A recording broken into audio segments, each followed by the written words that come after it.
Welcome back to a casted game of Age of Mythology Retold. I'm very excited to check this game out. It's going to be Ra versus Thor, and this is a top-ranked game. Blidge up against Admiral Jinzo. And Egypt versus Norse, Ra versus Thor. I think I'm particularly excited to see Will Sebek make an appearance here today. Sebek getting some nice buffs in the recent patch. You know, I'm a Sebek main. If you main Minor Gods, that's definitely what I do. But look at this, Blidge taking advantage of that area empowerment early on with Ra. That's going to be helping out the gold, helping out on food. And it's a little bit of a decreased rate, right? Versus like just putting your pharaoh on food or gold, which sometimes, you know, you do see that. But going to use that area empowerment, get him some early gold on early on. And we'll see what H2 option he decides to go to as we get into the later stages of this game. Now, on the other side, you've got Admiral Jinzo. He's playing as the Norse, and boy, he's playing Thor. Thor has been very, very popular. Kind of early on, didn't see a whole lot of Thor play. Thor was kind of a sleeper. Was a sleeper. We didn't know Thor was going to be so good, but boy, has it been. You see a dwarven armory. Why do we have an armory in the first age? That's because with every tech you research, you get a free dwarf, which is an eco bonus. Now, of course, you get those dwarves. You got to do it, spend the resources, you know, getting those upgrades. But not only that, you're getting your free dwarf. You're going to be having instantly a better teched army than your opponent, right? He's already got some of these upgrades in, and it's very, very good. So we'll be seeing probably more techs coming in as he goes for those early techs and gets some free units out of his dwarven armory. We're actually seeing something unique here with Age of Mythology. This is pre-queue. So if you right click the tech, it'll basically queue it up, and once you have the resource to get it, it instantly starts researching it. So pretty cool. You can pre-queue units, techs, age ups, whatever it might be. So if you want, you can you want to get all the you know, the upgrades, you can right click them all, and then when you have the resources, they'll come in. It's pretty nice. Now, look at this. This is advanced action right here. I think herding in AoM must be easier than all the other games. So look at this. He's able to smack these elk, bring them close to the town center. You don't have to like wait and delay. I think it's a lot harder to do in AoE 4. Don't get me started on the AoE 3 herding. That's drives me crazy. But yeah, just some more efficiency. It allows him to save resources. He doesn't have to build another ox cart right now. He's able to just eat all his food right underneath the town center. And of course, since you got Thor, you're looking at dwarves that are going to be gathering at similar rates to gatherers for wood and food. Typically, with the other Norse gods, you would be seeing just dwarves on gold with gatherers on the food and wood. So that's going to be the stage we got to get set here. Let's take a look at the relics that are available on the map. North side, we've got the Scales of Echidna. Myth units are cheaper. On the southeast side, we've got the Bridle of Pegasus. And that'll be a Pegasus Scout will appear temporarily, or I guess periodically. Rhea's Crown, town and villager centers cost less and generate favor. Ooh, I like that favor. Cheaper villager town centers. And then you've got Gambeton of Odin's Wand. So temple improvements are cheaper. Those are going to be the relics. 4 relics out here. And the map, this is Alfheim, which of course, a classic map, features these little cliffs, nice choke points. We see a lot of multi-town center play, I feel like, on this map, because it's just like your second one is pretty secured here, with even just a little bit of walling or such, but we'll see what they go for here today. Of course, Ra going to be aging up a little bit faster because Thor was over there getting all those techs in, right? But he's got more villagers. Look at this, 21 villagers. Oh, I love it! Early Shifting Sands. What's he do? He's using it to go for a fast town center expansion. So he's saving, I thought he was going on an attack or something. So what we saw right there, Shifting Sands. He targeted his villagers and his pharaoh. He shifted them out towards the middle of the map. So he didn't have to spend, you know, the walking time of 10 villagers. Is able to build out his settlement. He's empowering them with the pharaoh, and now he gives them a little bit of map control, right? This is kind of in the middle of the map. Gets him a little bit of vision, gets him a little protection of his gold behind, which of course Egypt is super heavy on. I love it. So it's an economic Shifting Sands, and not to mention his opponent hasn't even hit the next age yet. And boom, look at that. He's already done his second town center. Love it, love it. Oh my gosh, he's going for it early on. Is he really going to do this? So we've got Shadoof coming in, which makes your farms 50% cheaper and build faster. And that really indicates he's planning on an early farm transition into rain. A little bit more of a legacy Age of Mythology strategy. Haven't seen it as much lately in Retold. Now, he could just be getting that tech for later, but with all the villagers he's got in gold, I think he's going for it. I think this is going to be a quick farms. He's going to use rain and use that to boost his food. So now the reason why I say you don't see that as much in Retold is because there's just so much food out on the map. Look at this. You got deer here, you got deer here. Not to mention Ra got buffed, so now they get berries at the same rate as hunts. Kind of like the opposite in AoE 4. But because of that, it's like, why spend gold and spend investment on farms early on? You don't need to. It's certainly safer and sets your economy up for the long term, right? But I don't know. I'll just say personally, I don't love farm rushing. I don't think it ends up very well. I'd rather do something like you see him doing here, build a bunch of barracks, fight really scrappy in H2, and just spam out spearmen, slingers, etc. Maybe he's going to do that. Maybe he just was got that tech early on. We're predicting, of course, but you don't want to predict too much. Okay, Valkyrie coming around, going for a raid. He sees 2 TCs out on the map. He's probably shocked to see that middle TC so early on. Maybe Shifting Sands could have given away a little bit. Valkyrie not able to get a whole lot. We do see a priest trained to defend against this. Okay, and sees, okay, my opponent's on another TC. I'm going my own TC. So we got 2 town centers now out of the Norse and some great halls with that. So that's probably going to be... I think he'll go for some cav, I imagine. I feel like spearmen are often what's spammed in this case, so I'm a little hesitant to make a ton of cav, but you can still run around, do a lot of damage with them, of course. Okay, now, so we see this using the area empowerment, monument, the soldiers, able to buff the gold, mining camp, lumber camp, the barracks, town center, all that stuff. So he's using that pharaoh really effectively with that on the front line. And I feel like the Egyptian economy's set up pretty nicely. A nice counteract of, like, he was up on villagers when we went into the Second Age thanks to his Dwarven Armory and his free techs. But look at this, going straight to the Third Age. Heroic Age underway, braggy. So he's got 2 settlements. He's going to the Third Age. He's making all the great halls, some longhouses as well. It's kind of been a boom fest so far. Both players kind of playing out their own strategy. We'll see how it works out. Okay, taking advantage of these deer. Now, he's doing... I'm glad we're seeing this. I was a little nervous he was going straight for farms, and I was like, yeah, I don't know about that, sir. But he is using the food on the map. It just was curious to me. He got the Shadoof upgrades so early on. But maybe he just wanted to have it just for later. Just wanted to have it ready to go. So you don't want to be trying to research it once you're to the point you need the farms, of course. So we see granaries built down. So he's going to be set up, of course, to go to a farming transition whenever he wants to. Now, he does kind of control these deer, so it forces his opponent off this food. Now, there's still plenty left here on the north side. But that could be something forcing maybe the Norse to go to a food transition, farm transition later on. Could be pretty impactful. Raiding cav right now. Getting ready to probably poke around and see what's happening. We see right now the Electrum Bullets upgrade. This is a special tech you're seeing right now on a Ta. Allows slingers to do additional divine damage. Mass slingers can be quite good. Using the Wadrits too. He's got 3 of them. A nice defensive unit. I like to use these things defensively. Not very fast. You don't want to ever really be retreating with these bad boys. But they're all right. I actually like adding a few of them in.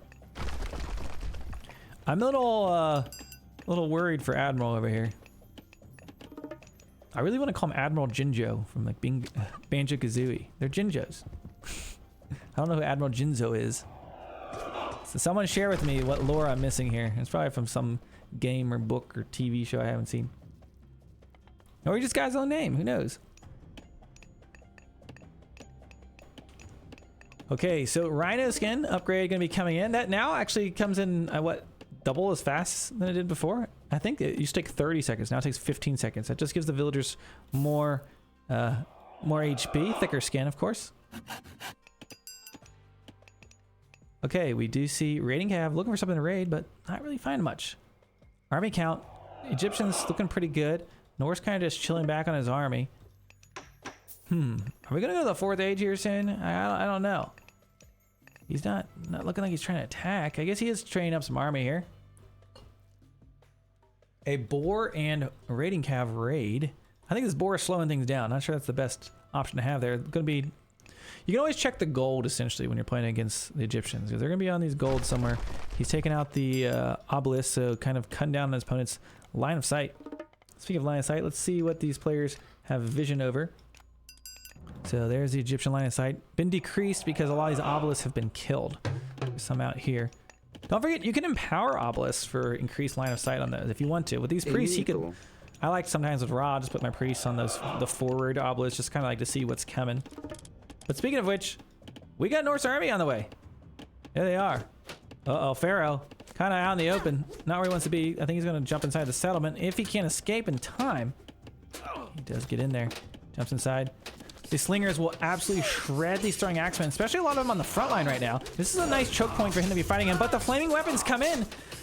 This is a scary moment. As he loses his front line, these slingers are going to be in trouble. We also got forest fire in the back line. Uh-oh. Okay, so he's kind of trapped in here between the fire and the flaming weapons. There's a lot of fire going on, and Wadgets, though, are just putting in absolute work here in this fight. Because Yodi's, of course, going to be the best counter against them. But the Egyptian army getting absolutely rinsed. Blidge, what were you doing? He played with fire. He stayed in H2 for too long. Can he recover from this? Slinger is currently being trained up, but they're getting instantly yeeted away. Ooh, man, that was a tough one. That was tough to watch. Now, since he did get a lot of this gold in the middle of the map, he actually was able to retreat down to here. He's still gathering gold, which is nice. Still has opportunity to regroup with his army. Flaming weapons does run out. Fighting underneath the town center. I think he still has his priest in there. Pharaoh, maybe not. I think he jumped out at some point. They do have rhino skin, so these villagers, they're chonky. How many HP does it have? 55 HP. Okay, more Wadgets have been trained. But it's got to watch out. Herster are on the way. This one will die to those. Oh, you hate to see it. Heroes counter out these myth units, of course. So you're seeing the heroes doing a lot of damage against them. Admiral just continuing to train units on in. But going to be pulling back. Has Blidge held this? The score says differently. 7K difference. And in Age of Mythology, you do see this score. It's not like we only see it as spectators. You see it. And sometimes you're like, oh, crap. What can I do? What can you do when the raiding cav comes for you? I'm not sure. Right now, I bet he wishes he did have farms at this exact moment. Raiding cav getting up there. A lot of villagers are going to be going down. The rhino skin's not going to be enough to save them.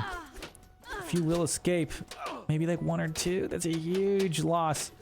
He was up on villager count, so he does go down. Not massively. He is down, but he ain't out yet. Spearman coming in. He's trying to build a quick wall. He's going to lose a few more villagers. Spearman, though, able to get in this engagement. But he's going against... Not only are these, you know, H3 units. These are H3 units with a lot of his copper weapons. He's also got some bronze shields. He's got some of those early upgrades, because remember, he went for those. He could have even more. I thought he might have, actually, but he did. Okay. So Admiral going to be taking a 3rd settlement right now. Not only does it give you more villager production, but in Age of Mythology Retold, you actually get more total pop space. So you see how it's 190 pop versus 195 right now. He's actually able to get more pop space by having these additional town centers. There's also upgrades, of course, you can get in your town center to get even more. Okay, down here on the southeast side, we got farming transition coming in. On the front line, a little scary. We'll see how that works out for him. Oh boy, he knows. He knows the gold up on the northwest side. Gotta watch out. Okay, these villagers might be in trouble. Does he run and hide in the hills? Oh, he can run around. Uh-oh, not reacting. I think he's busy doing a farm transition. Uh-oh, 11 villagers. Oh boy, look away, guys. He was busy aging up. That's not gonna be Neptus, it's gonna be Sekhmet. He's aging up right now. Maybe some quick walling could happen, but I don't think so. Oh boy, look away. This is a raw slaughter. Oh, I thought they buffed my boy. Still not looking great. I think there was a series of, mistake number 1, don't fight against flaming weapons, and in between flaming weapons and flaming trees, villagers get absolutely put down. Now it's up for Admiral to decide, okay, how do I want to finish this game? He's in a great spot. Rain is being used. Of course, it's going to help with food, but I'm not sure that's going to be enough. Honestly, if I was Ra right now, I just lost all these villagers. Have to know my eco's behind. Do you go like straight to the mythic age and try to pull out some kind of like miracle in the mythic age? Like sometimes, like that's the best answer you can do is like, okay, well, head to head, if I stay in H3, probably not going to go very well. can you somehow get an age advantage and use that with a god power or some different myth units? Like, that's sometimes your best bet. At this point, it's extremely grim. We're looking at 205 right now for Thor. He's just ready to finish this thing off. Okay, a lot of cav versus mostly spearmen. He actually could take a decent engagement here right now, since it is a primarily spearman army. Spearmen are quite speedy as well, so they're pretty good at catching them. Okay, we do see a Scarab, which can tank a lot on the front line, using the Citadel God power. Nice spot for it here by all his farms, and now those farms getting buffed up by that Pharaoh with the area inspiration. This actually isn't the worst fight to be taking. So it looks like Admiral was sitting back going for a lot of techs. That's just going to kind of bring his opponent into his base, going to take his engagement. That's just making sure he doesn't have enough favor to use slamming weapons again. He doesn't yet. Slingers, though, need to be focusing down these throwing axemen. I'm not sure if they are at the moment. A lot of spearmen on the front line. Actually doing pretty good. But he's just sitting underneath these production lines of the Norse. Not sure how this is going to go in the long term. Pretty scrappy fight at the moment. Scarab actually has been fighting units for most of this battle. Ooh, goes down. Gets some damage out there as it goes down. We've got some portable rams coming in on the southwest side, and this is where things are going to get hard. Just looking at the population, 160 versus 127. He's held. That was pretty much his big spearman army. How's he follow that up? Look at this Norse right now with all of the upgrades in queue or pre-queued. He's also going up to the next age. He's got his farm transition in. This is looking pretty good. That'll be a Ragnarok. Not Ragnarok. A Fimbulwinter is what we'll see here with this.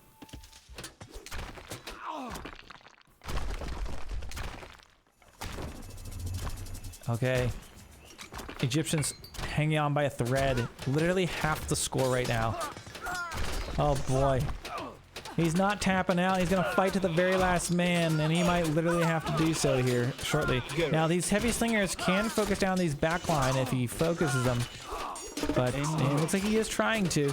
Spearman fighting up against Berserk and a lot of heavy raiding cav. Here we go. He's in the next age, and there it is. Fimbulwinter is here. Oh boy, Egyptians aren't a big fan of the cold. We got the wolves and snow all over the place. Villagers in shambles on the run. Wolves everywhere. Egyptian army in shambles. I don't think rain's gonna save him here. Fimbulwinter still got another 20 seconds left on it. Look at all the wolves. Look at all the wolves. Oh my gosh. Well, this has been a absolute raw bashing. Admiral Jinzo showing you how to completely roll over Ra. Whew. You know, I gotta say, I opened up. I was really impressed by Blidge's early expansion to a second town center. He used the shifting sands and went for that really early on. Looked like he had a big plan for the game. Looked like everything was kind of running at his tempo. But I think he stayed in age 2 perhaps just a little bit too long, which is a FitzBro patented strategy to stay in age 2 and then lose against god powers. And that's pretty much what happened. Flaming weapons plus the forest fire really was a turning point in this game. When you look at these military units here, you can see where this fight happened. It was just absolute massacre.